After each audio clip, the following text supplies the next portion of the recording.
views expressed on this program are those of the hosts, guests, and callers, and are not necessarily those of this station, its management, or other advertisers. You're listening to Transformation Talk Radio.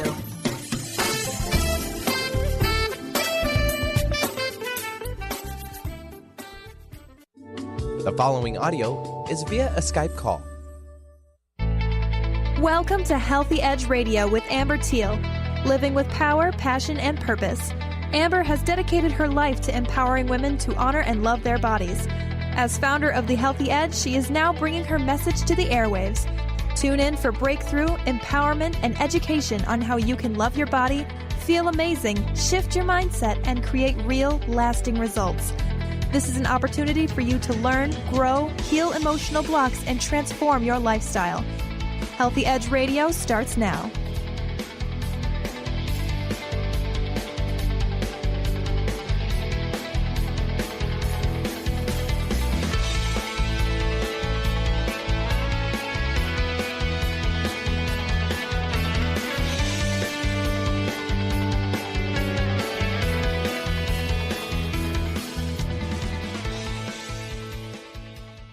Hey, everybody. Welcome, welcome, welcome. Welcome to the Dr. Pat Show. But more importantly, thank you all for your support along the way. Today, I get to have some time with Amber Thiel. This is Healthy Edge Radio. Amber and I team up every month to bring you the most powerful messages about living with power, passion, and purpose. So beyond anything you can imagine, what part of you so longs for that, longs for living with power, passion, and purpose, and yet it's elusive. It's almost like you're reaching, but if your arm were just an inch longer, you'd be able to get it. Today, Amber takes us on a journey to understand what it is that we have, this love affair we have with food. But most importantly, how do we end it? How do we end this love affair we have with food? Now, for many of you, let me tell you a little bit about Amber. This monthly show that she's doing with us is really part of a bigger vision that she has. The bigger vision is she is a health and fitness expert, but she's an international speaker. She's an author. She has dedicated her entire life to empowering women to love their bodies, nourish their souls, and get results that last. She's funny. She's passionate. Her background is infinite when it comes to understanding the body, nutrition, and most importantly, how to bring it all together to get that phenomenon we call us to move in the direction we want to go. Someone that's also struggled, as many of us have done. We understand what it's like to lose loved ones to breast cancer, or to lose loved ones to depression, or to lose ourselves to all of those. And eating disorder, if you come from my family, you understand and have heard me talk about what it's like, to be part of seeing people, literally, my sister in particular, lose her struggle and not be able to end this relationship. Amber, welcome to the show. It's great to have you here. Thank you, Dr. Pat. Very excited about today. It's a great topic. If this is a love affair, let's start out with most of love affairs. We get that infatuation and seduction. And let's talk about that. How does that work with food? Well, there is a physical addiction to foods, and a lot of times we make it emotional, but I want people to really understand this physical component because we have hormones that are actually released when we eat certain types of food. Cheese, sugar, MSG that's in a lot of processed foods, dairy, alcohol, and these sugar and processed foods actually flood what we call the reward system in our brain with something called dopamine. And what dopamine does is it says, hey, baby, like whatever that was, you need to do that again. Yeah. We have things like chocolate, or we win an award, or we win an athletic event, or we have great sex, or we, again, eat a type of food that makes us feel good. Dopamine remembers that, and it actually urges us and draws us to do that again so we can get that feeling again. And so that is something that's very real. It actually stimulates the same areas of our brain as drugs like cocaine. Yeah. Well, even if you eat a really healthy, nutritious meal, then you have these cravings after you have the meal and you're thinking, why do I have these cravings? I just ate. It's because it's not about our body needing energy. It's about our brain calling for a reward. And we can actually build up this reward pattern, and it gets stronger and stronger. And it requires us to eat more and more. And we just get into this vicious cycle. And really, that's just one element. There's everything from that physical addiction with dopamine being stimulated to, if you're low in an amino acid, for example, called tryptophan, then that's actually needed to make serotonin. And serotonin is our feel-good hormone, just makes us feel good. So if we're low in serotonin, then that can lead to afternoon cravings for carbohydrates or alcohol. And one of the things that I'm really excited that's coming up in a workshop that I'm hosting is talking about gut health. And people don't realize how much our gut actually drives cravings. So if we have an overgrowth of unhealthy bacteria, if we have parasites, if we have an overgrowth of candida, which is yeast, then these unhealthy microorganisms, they actually feed on carbohydrates, they feed on sugar and alcohol, and they talk to us. They will actually cause us to have cravings because they want to be fed.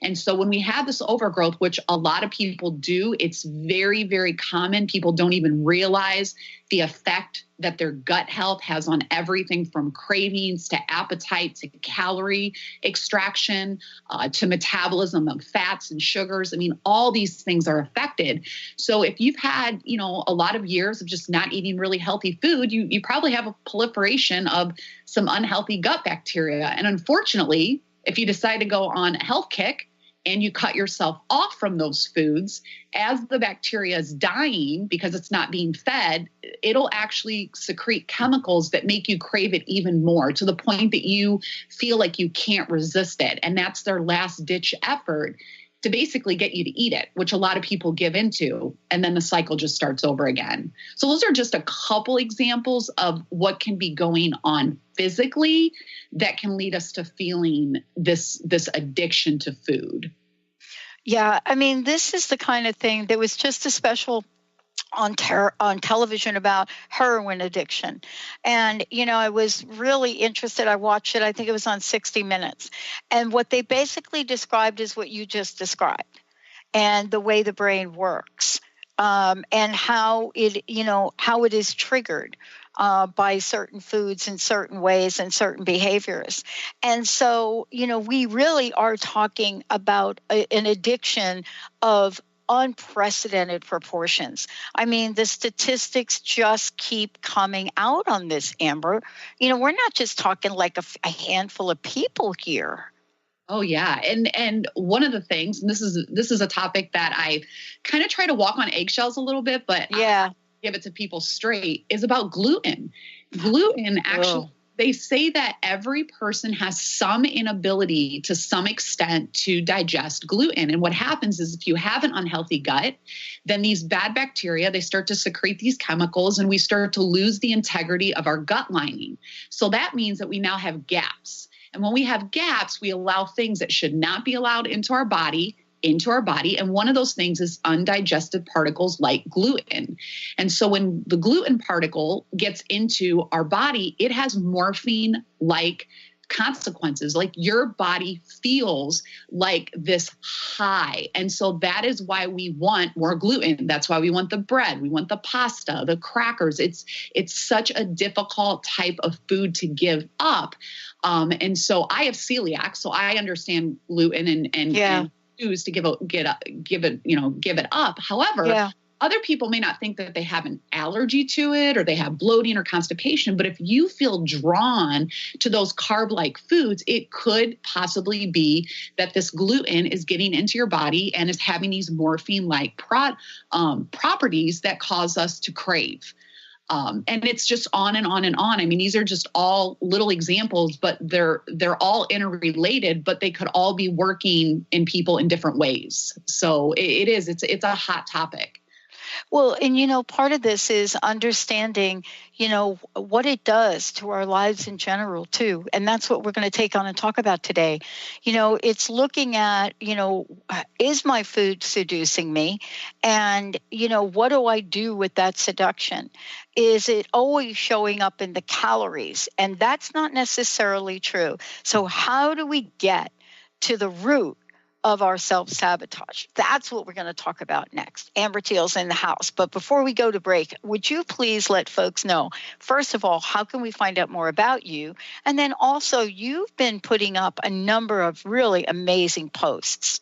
So there are blogs for people to read on this topic. They can simply get this from your website, right? Yes. AmberThiel.com is where you can kind of check things out. Lots of great blogs about this topic. Also about gut health. If that's kind of triggering you and resonating with you, I'd encourage you to check it out there. And on Facebook, just The Healthy Edge. Join me on Facebook. I do a daily post, just really giving you empowerment and encouragement about all different types of your health. It is the physical side, but it's also very much the emotional side, which I know that we're going to dive into next. And then healthyedgeradio.com. That's where anytime you listen to this show, anything that we're talking about, all my upcoming events and things that you can take advantage of is going to be on healthyedgeradio.com. Awesome. When we come back, we're going to be talking about what is causing this. What is going on? Why is it you go to a grocery store and you know not to walk down that aisle, but you walk down that aisle anyway? And as you walk down that aisle, you hear absolute words of love. Please buy me, buy me, buy me. And then you do. What is going on with all of that? And how can we learn how to manage this, stop this, end the relationship, and open up our lives to a greater love? Stay tuned, everyone. We'll be right back.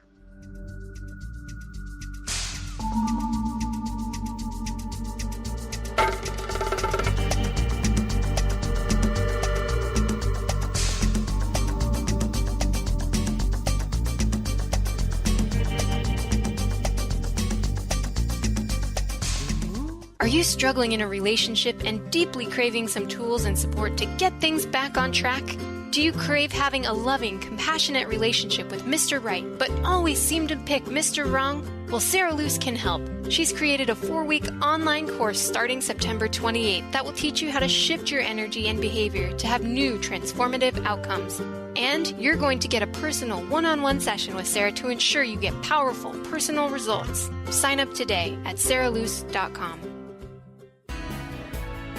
Tune in to Mainstream Metaphysics Radio to harness your connection with the universe to effect change for optimal success and happiness.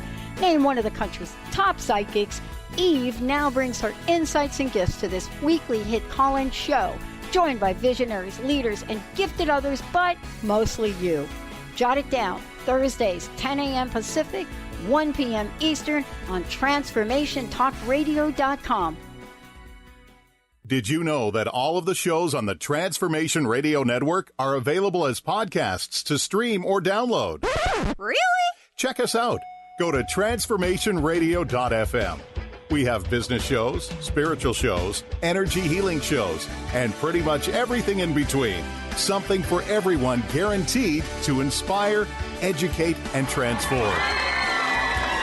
We are transforming the world, one listener at a time.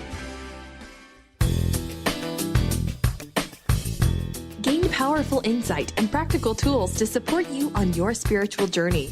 Access your higher self and tune in every second and fourth Thursday at 12 p.m. Pacific to A Life Untethered with Andrew Martin, Walking the Path of Freedom. Andrew is a highly attuned, intuitive oracle, energy worker, spiritual teacher, and international radio host. For more about Andrew and his services, visit thelightedones.com. Chris Stanis is a spiritual leader and healer and teaches a course on how you can transform your life through a meditation and healing system that will manifest your spirit's dreams. She manifested the Women of Wisdom Conference, the Women of Wisdom book, and this radio show. And she can show you how to change your life too. Are you ready?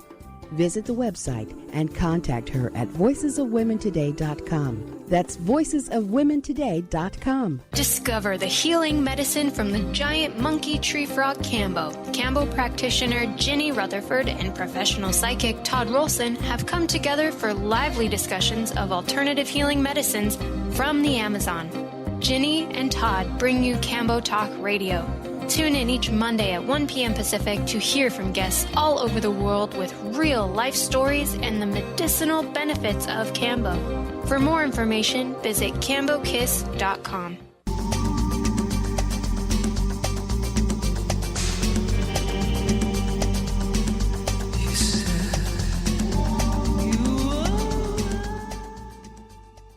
Hey, everybody, welcome back. Awesome to be here with Amber Thiel, Healthy Edge Radio, living with power, passion, purpose. How to end your love affair with food. Yes, how to end your love affair with food. Now, we're talking very specifically here about food, but the first thing we have to do is figure out right out of the gate what this love affair is about. Why do we keep self-sabotaging? I mean, most of the time, Amber, we talk about this about relationships. We say, I keep going back to the same type of person. And then we have to work through that. But food, it's kind of the same thing. So how do we understand this? How do we get to the root at what we're doing to even recognize that it's self-sabotage? Well, and that's the key, recognize. It has to come from an awareness. And we, as people, I'm going to say women in particular, because that's who I know best, is that we have a hard time really looking into ourselves and having some gut-wrenching, just honest, brutal honesty. And the bottom line is that we have belief systems. We have belief systems that started from a very young age about every single facet of our life and also about food. I mean, how many of us can remember if you went to a softball game, what did you do after the softball game? Whether you won or lost, you got ice cream, right? Yeah. And when you had a bad day at school and somebody picked on you, your mom took you to the store and you got a candy bar and then got an A on a spelling test. Hey, let's go out for pizza. I mean, think about how many things happened in your life that you were rewarded with food, and not healthy food, but food that doesn't serve us. Every time that we were depressed, that we were sad, that we were lonely, that we, had a success, that we had a failure. I mean, think about this. So from a very young age, we're conditioned that food is always there and it always makes us feel better, whether it's making us celebrate and feel even better, or we feel bad about ourselves and we eat the food and we feel better. So we have these belief systems. How many of us can remember, Dr. Pat, you were just talking about this in the break, family. I mean, the grandma who would get upset if you did not have 2 or 3 or 4 servings, that there was, there could be no leftovers. You're getting too thin. You need to eat more. Don't you love me? I mean, love was associated with food. The more you loved grandma, the more you ate her food and told her how amazing it was. So we have these connections, and sometimes it's just the smell.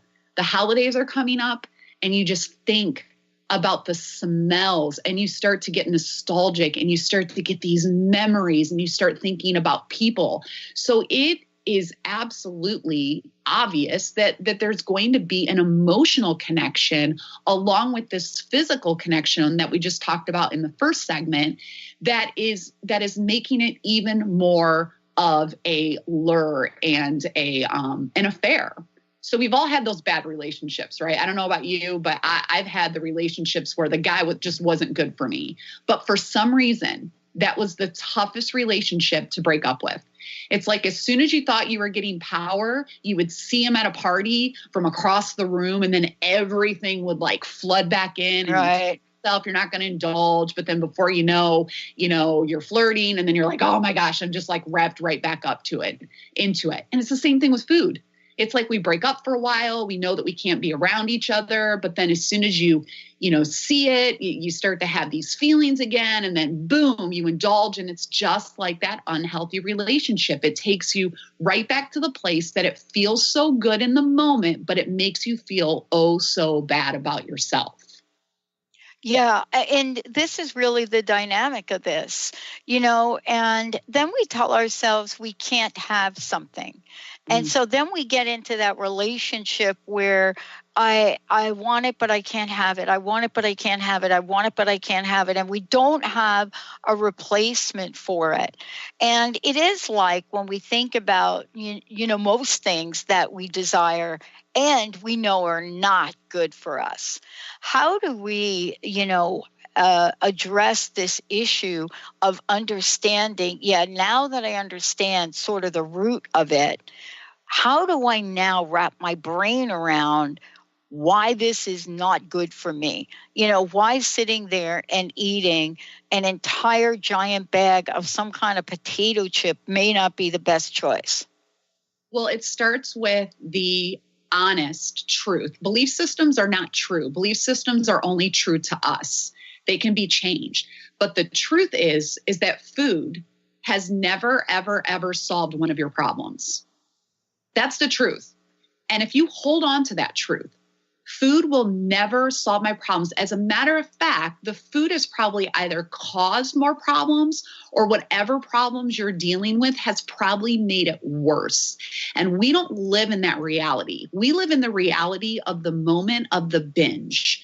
In the moment of the binge, we're feeling better. We have those chemicals going on. We have dopamine and serotonin. We're feeling relaxed. We're stuffing down our emotions. We're not dealing with things. We're numbing ourselves. So in the moment, it feels like it is progress, that it is solving something. But if we're really honest with ourselves, we know what follows the binge. It's the feelings of guilt, of shame, of embarrassment, of frustration, of disappointment, of failure, over and over and over again. And so not only do we need to acknowledge our belief systems about how we feel about food, food is a reward, food is a friend, food is love, but then we need to be really honest with ourselves about what is the reality of this relationship. What is it really costing me?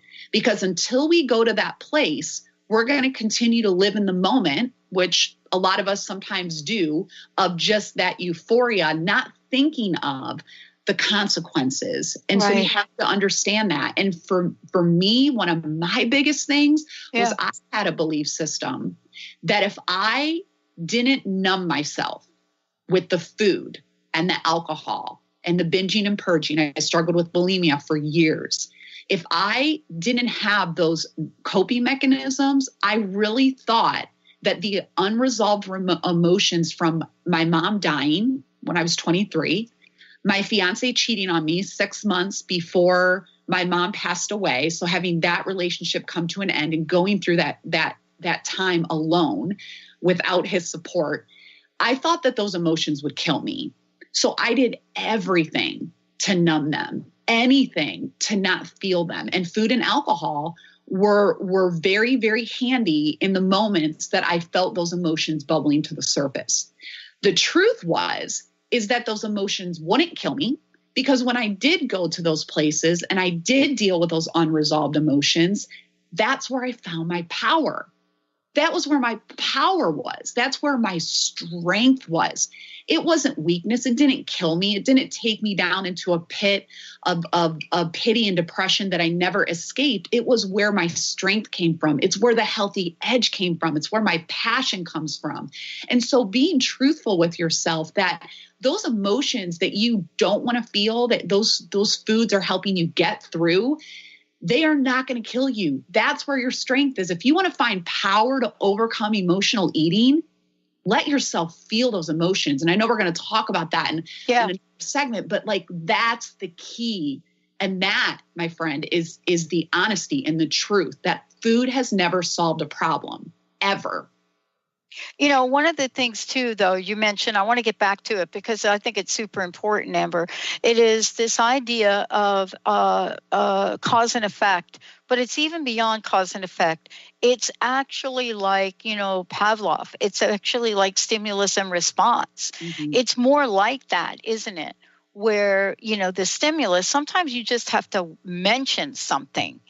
And all of a sudden we start to salivate, maybe not openly like a dog might, but internally we start to salivate. And even though we try to push the thought away, the more we do that, the more we are staying attached to it. This is really the conundrum with this. This is the way they talk about heroin addiction.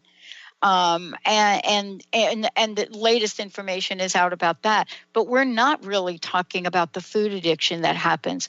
Can we get back to something I mentioned earlier? Sometimes we think, well, I'm not overweight, so why should I pay attention to that? Yeah, that's a really, really great point. And my answer to that is that it's about quality of life. Yeah, it's about living your passion. And if food is something that you go to for connection, and a lot of people do, think about it, ladies. You crawl up on the couch with a glass of wine, maybe some chocolate or whatever, and you shut people off instead of talking to your spouse.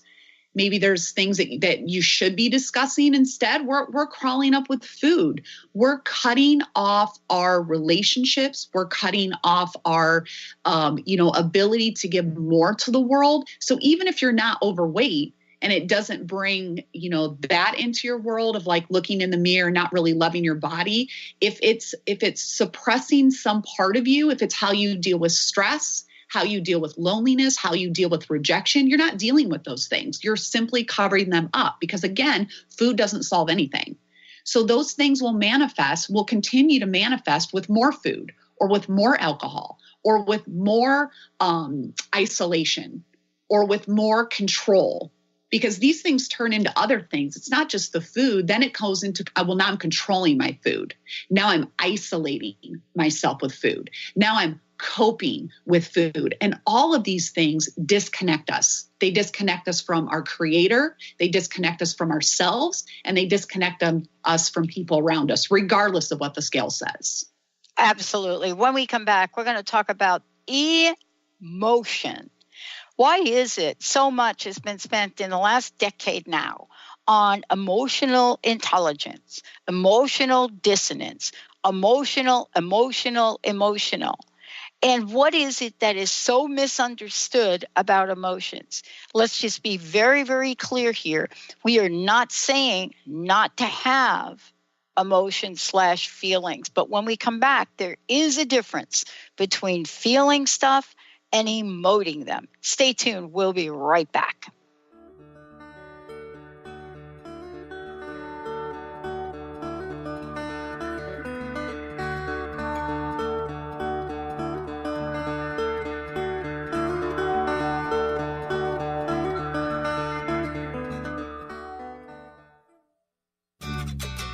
Are you ready to start winning at the game of life? Lynn Brown, host of Get Into It, Winning at the Game of Life, is here to help you reach places and goals that you never thought possible. Lynn is an intuitive healer with a specialized background in financial healing.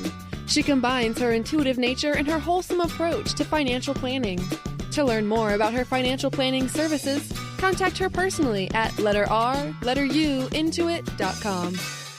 Are you stuck in unhealthy habits, toxic relationships, or low self-esteem? Do you crave a life of inspiration, love, self-acceptance, and fun? Sounds like you're on the verge to your next big thing. Join Laura Richer, host of On the Verge Radio, helping you use your breakdown for a breakthrough, overcome life's greatest challenges, and live the life you want and deserve. Tune in each month on Transformation Talk Radio or visit SeattleHealingHypnosis.com for more information. Amber Thiel, founder of The Healthy Edge, is bringing you the hit show Healthy Edge Radio, living with power, passion, and purpose. Amber provides the support and tools necessary for you to finally release the weight and emotions that are hidden beneath the weight. Tune in each month on Transformation Talk Radio. For more information on how you can take the next step with Amber, visit getthehealthyedge.com.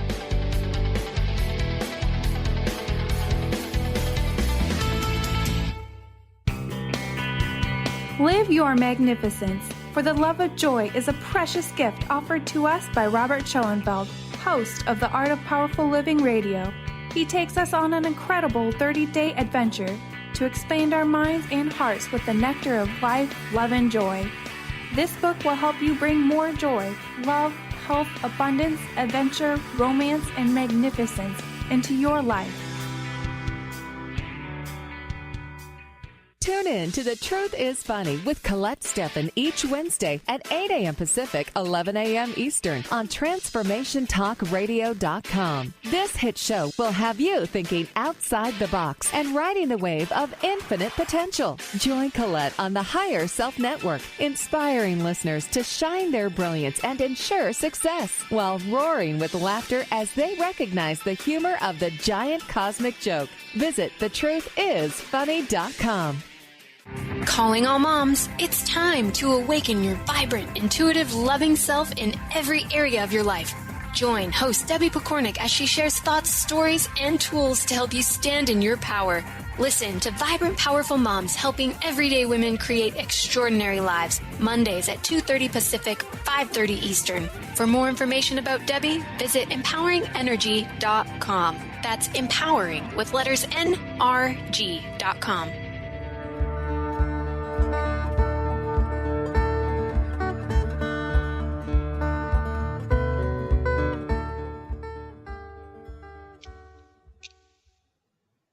Hey, everybody, welcome back. Amber, before we jump into the emotional side of food, this love relationship we have with food, again, how can people find out more about you, the work you're doing, and how to work with you, for example?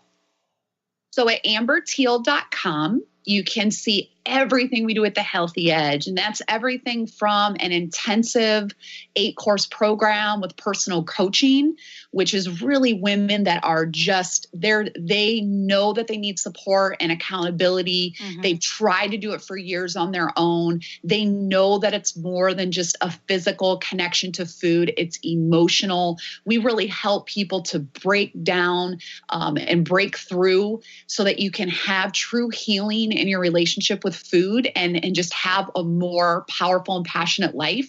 So that's available there. We have a community of people for less than $10 a month. We just really support people in the ongoing journey because this is a journey that we do together. We're a family. We're connected. We need other people. And it's really powerful to have people that believe the same thing and are on the same journey. So you can read about that. And then we have a lot of information about health coaching. If you feel like you were called to help women do this, we also have a health coach certification. So amberthiel.com is where you can learn a lot more about just everything that we're doing at the Healthy Edge and the way that we support women and the way that you can also partner with us to support women. Yeah. And, let's talk about, for purposes of this today, is that, I don't know anyone, well, maybe that's not true. It's not 100%, but I don't know many people that have gotten through, quote, an addiction of any kind, cigarettes, doesn't matter, and have been able to do it very well on their own. I just don't know where we get the notion that food is different, because now we're going to talk about why it's really not. Yeah. Right. Okay. So you and I were talking about emotions and emotional intelligence during the break. And I said something to you like, I've looked at emotional intelligence in a number of different ways, upside down, sideways, what it means, what it doesn't mean, how it's affected me in my own life. Because remember, maybe you don't know this, Amber, but I think you and I talked about it. My mom committed suicide when I was 6. She brought me into this world as an active addict, barbiturates, and alcoholic. And so, there is something to be said about the world where we're creating things. Now we have science to really help us connect the dots, Amber, on things that happen in our lives emotionally. The good news for me is I do a radio show like this, been doing it for 15 years, right? And all of a sudden now I'm looking at and have looked at, okay, how do these dots get connected? I would love to hear from you in how you help people not to eat our feelings. Yes, don't eat your feelings. Well, again, this sometimes when women come to work with us at the Healthy Edge, they think that we have their solution, and we don't. I want every woman to hear this very clearly, that you have it within yourself, the power to do and to create whatever you want in your life. Our job is to help you discover that and basically pull it out of you. And it is not an easy journey. This is not something that is a simple, oh, okay, great. I'm just not going to eat my feelings. Okay. Oh, I eat for comfort. I'm just going to not do that anymore. It is about reprogramming ourselves to experience comfort in other ways, to be able to soothe ourselves without going to food. And this is something that we have not learned. We have not learned this. We've grown up and we have made certain feelings be okay to feel and certain feelings not okay. And when those feelings that are not okay to feel come up, we have to do something about it. So whether we eat or we drink or we smoke or we do drugs or we're a sex addict or we gamble, and each addiction is not worse than the other. It's an addiction. Some addictions have stronger consequences. Yeah. So those seem to be grouped in another area. But the bottom line is that we may not walk around with our consequences tattooed on our forehead or on the life that people can see. But I will tell you from working with thousands of women that, and it makes me emotional just to think about it, the consequences are there. They are there in the self-loathing, in the unworthiness issues, in how we parent, in our marriages, in our connection to God. All these places are struggling, but these are places that we can cover up. We can put on our Sunday best. We can go to church. We can, be that pillar out in the community doing all of this good, but inside we're struggling. And that's what I'm interested in. That's what we're interested in at the Healthy Edge, is the life that nobody else sees. And one of the things that we first encourage our clients to do when we start to dive into this emotional eating thing is to go a week without eating your feelings. You say, well, what does that mean? Well, if you don't eat your feelings and you don't eat your emotions, that means that when you're not hungry, you don't eat.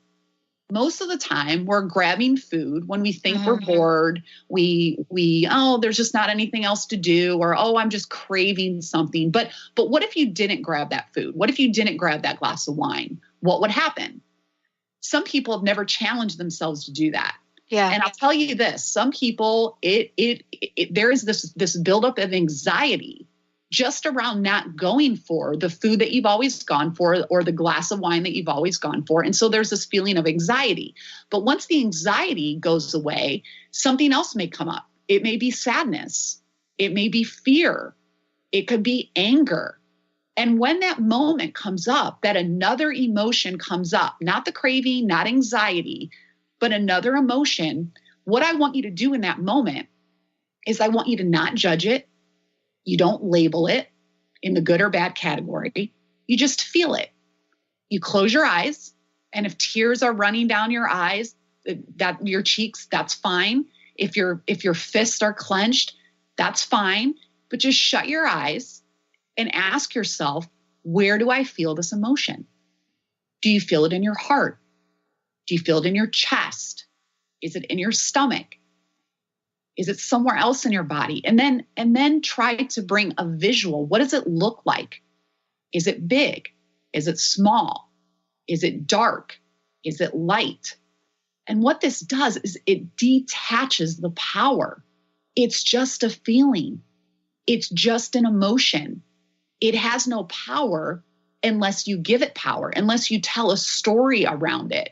that gives it power. But if you keep the story out and it's just a feeling that's in the pit of your stomach, that's kind of small and hard and dark, then it just is what it is. And you just honor it as just feeling. Yeah. It's just there. Yeah. All good. Yeah. And that is the process that we start to take you through to take that power away. And of course we have to address our belief systems and the stories that we've told ourselves and this and that. But first it's just acknowledging that the feelings we don't have to give power to those feelings and emotion, which is usually where we want to go for the food, because we want to try to, take away how powerful these feelings feel. Yeah. Can I say something here for a minute? Because you and I have talked offline, but I really have to say this. I've had some tough days in my life, Amber. I really have. I mean, when I was, Benny knows this, when I was at my worst, from this mystery disease, I was 100 pounds heavier. And in that moment of just absolute surrender, what I came to realize, I can't do this alone. One, I do need a coach. I do need your help. But I really also need the God of my understanding. I really do need a connection to something that is within me but greater than me in the moment I'm in my suffering. Isn't that part of the journey too? To get to the place where you're not surrendering your will. Why would we have will? But you're surrendering in almost knowing we can get help many, many ways. For me, I really do. I have to go to a different place some days. But what you help us do, you help us know, feet on the ground, Amber Thiel is ready to help. That's what you do. And I'm telling you, my sister's not here today because she did die on a hospital floor at about 450 pounds. And I'll say this to you is that I too struggle with the same thing she struggled with, and I haven't been able to do it alone. And even in what you shared here these few minutes, I heard something amazing to help. Isn't this the most important thing we could do, is take what we hear and try something, right? Yeah. Just try something new. Insanity is doing the same thing over and over again, expecting different results. And unfortunately, most of us have this belief system that we need to be right and that we have to be right. And some of us will go to our deathbed being right and never getting the results that we want in our life. And so this takes a lot of strength. Some people think asking for accountability or support is a sign of weakness. Absolutely not. It is easy to stuff things down. It is easy to do things alone, to not be vulnerable, to not connect with other people. That's easy. That's super easy. The hard part is reaching out, asking for support, being vulnerable, admitting, where you need support. And that is the only place that's going to take you to the place of abundance. And, it's not just people, it is also your relationship with God. And for me, if I didn't believe in the identity of my Lord, who he says that I am and who he created me to be, I would very, very much struggle with where I am in life. My life, the last 2 years have been the most amazing and beautiful years of my life, and also the toughest and the darkest. And without the strength of knowing why I was created and who I was created by, and that image, there's a lot of days where I couldn't bank on how I felt about myself. I had to bank on what my creator thinks of me. And so that journey in the Healthy Edge, people always tend to go on an emotional, a physical, and a spiritual journey, because there's just no way to separate them. It just comes out of you. Even if you don't think that it's spiritual, even if you don't think it's emotional, those components are going to come out because it's just the human condition, and it's what's inside all of us. Yeah. And, this is such an important conversation that it is so important to talk about this. We're going to go ahead and skip the break.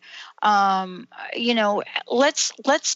just kind of jump to this notion of, if we could, looking at our lives and looking at the things in our lives to connect the dots. And what I mean by that is connect the dots between who we are and who we're meant to be. And so let's talk about, life beyond the binges, so to speak, right? Life beyond those moments where we're grabbing for that thing. It's really interesting. I have a friend that's a fisher. He's a fisherman. And this time of year, he gets cases of salmon, wild caught, delicious, just delicious. And I buy several cases of the salmon. They're beautifully filleted. So my friend said to me, wow, you're eating a lot of salmon. And I started to feel bad about that. And the point is, I really love this salmon. My body really loves this salmon. But is there too much of a good thing? Yes, that is the question. And not only is it too much of a good thing, but also, is it okay for me to have a good thing? The thing in my life that I really love. Okay, Amber, I hear you talking about, not eating those foods and this and that, but like, I really like them. I really enjoy them. So yeah, taking away the power of the binge and having too much of a good thing.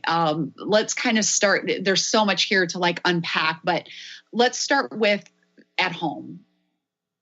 Creating a space, and this is my number one tip.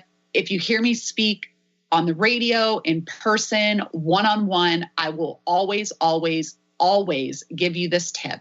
And this is a way to control not getting too much of a good thing, is keeping a safe environment.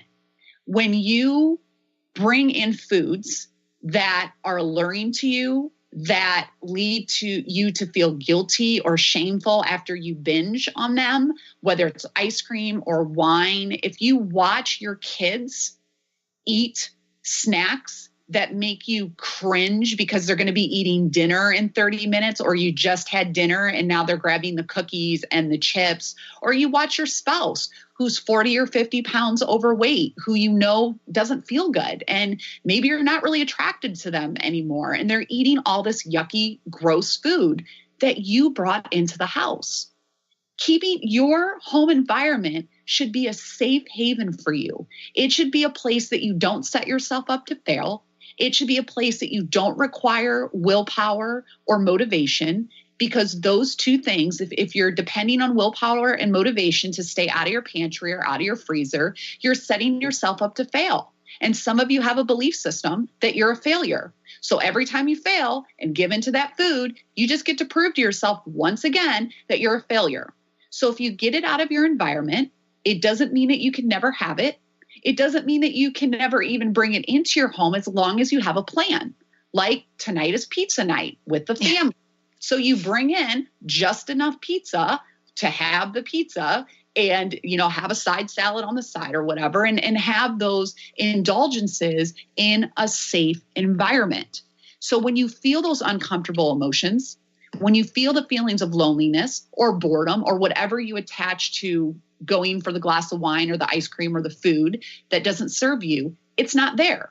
And for some of you, you're going to be ticked off. You're going to be ticked off at me, at Dr. Pat. Why did I get rid of this? I have so much anxiety. But guess what? Guess what, ladies? That's how you don't eat your feelings. If it's not in the house, you're going to be upset. You're going to go, oh, nothing looks good. Well, nothing looks good because you don't really want the food. You want what the food's going to do for you, which is numb and cope. So that is by far the number one thing. And most people won't do it because they're afraid. If the food's not there, they're afraid of the unknown.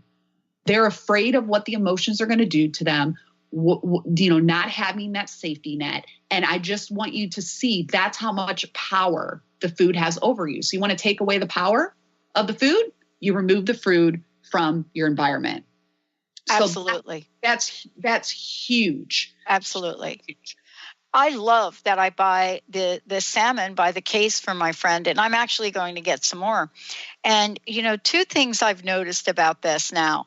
I learned that when you eat fish, even if I sit there with a tweezer and I'm pulling out the bones, what I learned growing up is when you eat fish like that does actually have bones, you chew it slowly. You're very careful with it. So I'm really finding that I'm eating this delicious salmon, and I have a great recipe that I learned how to cook it. And I'm chewing it slower. I'm more mindful of it. I'm just not willing to shove it all in my face all at one time. Isn't that part of it? Isn't also, if we are going to eat and we decide, like, I'm going to eat this salmon, I really want to enjoy it. Most of the time, we don't even remember what that thing was we just ate. Yeah. Oh, absolutely. Absolutely. And you're using an example with the salmon, that salmon's incredible for you. Great omega-3s. There's lots of benefits. You got great protein. It's like it's wild caught. That's even better. And so when you're eating whole foods like salmon, for example, or a salad or vegetables or a particular type of bean or a nut or whatever, and your body is calling you to eat it, if it's nutritious food and it's real food, then that's actually a good sign. Like your body's telling you that you need it. So maybe you really need the fat right now, Dr. Pat. Maybe you really need the fiber and whatever else you're eating, So it's amazing how our body will start to crave these real whole foods. And it's awesome when that happens, as opposed to, oh my gosh, I can't stay away from, the foods that don't serve me, McDonald's, whatever. Right. So if it's something that's unhealthy, let's say that you really love chocolate. Let's say you really love wine. You love these certain tortilla chips with, cheese melted all over them or whatever. Having a plan of having indulgences. So I will actually work with my clients who, when they first start to work with me, they want to be perfect. They're so excited. They're so fired up. They're like, Amber, I'm not going to do wine or chocolate. I got rid of everything. Like, I am ready to do this 8 weeks, me and you, like, let's go.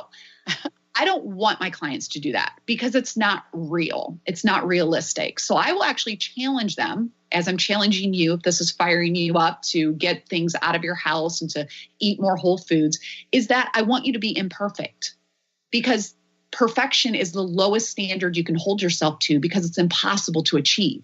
So if I have a wine drinker that I'm coaching through my program, I'm going to go, you know what? How many glasses of wine are you having this week? Well, I'm not going to have any glasses of wine. No. How many glasses of wine are you going to choose? Because here's the difference. We allow food to choose us. Yeah. We take our power back when we choose it. Yeah. They go, you know what?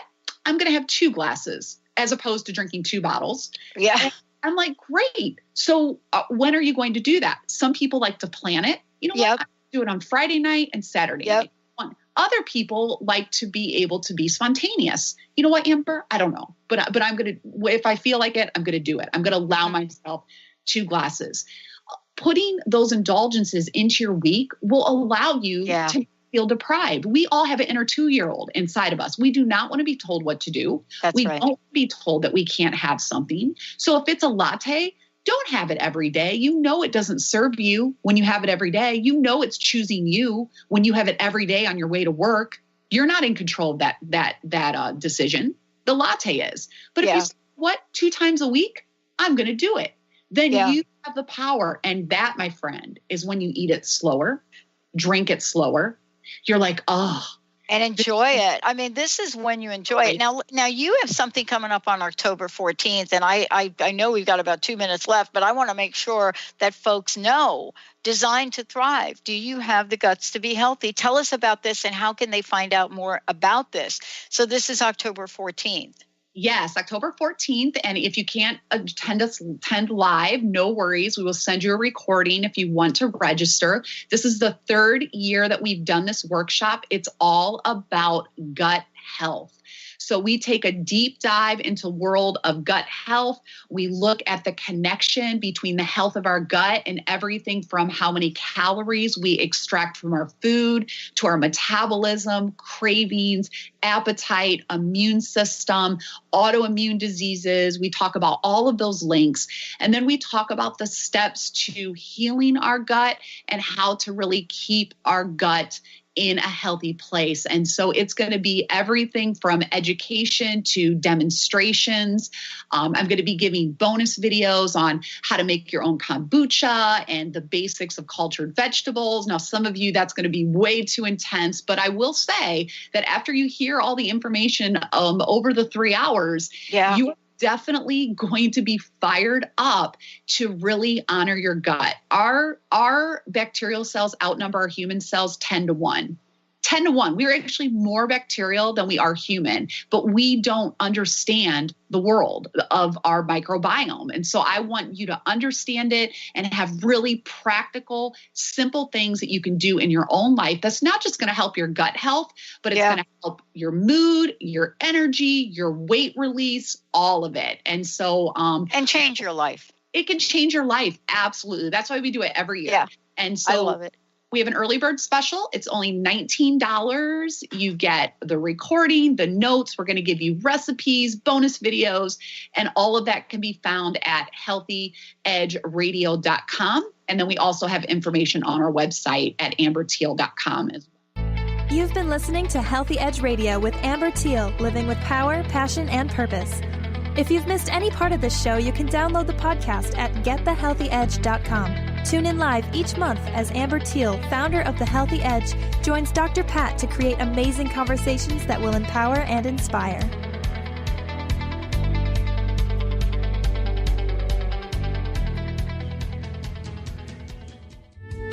The preceding audio was via a Skype call.